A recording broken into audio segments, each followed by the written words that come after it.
నాకు ఒక విషయం జ్ఞాపకానికి వస్తుంది.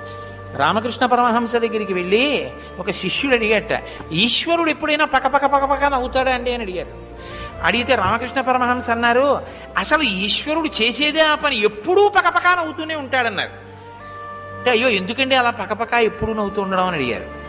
అడిగితే టేపు పట్టుకుని భూమిని కొలతలు వేసుకుని నాదని రిజిస్ట్రేషన్ చేయించుకున్న వాళ్ళు చాలామంది నా దగ్గరికి వచ్చేసారు, మళ్ళీ ఇవాళ ఎంతమంది బయలుదేరి కొలత వేసుకుంటున్నారు అని నవ్వుతుంటాడు రా ఈశ్వరుడు అన్నారు. నిజం కదండి. పేరెంట్ డీడ్ ఎంతమందికి మారిందో, ఎవడిది ఆఖరికి? ఇది ఈశ్వరుడిది. ఏమి పిచ్చి, నాదని పిచ్చి, ఆ పిచ్చితోటి పాడు చేసుకోవాలి. కాబట్టి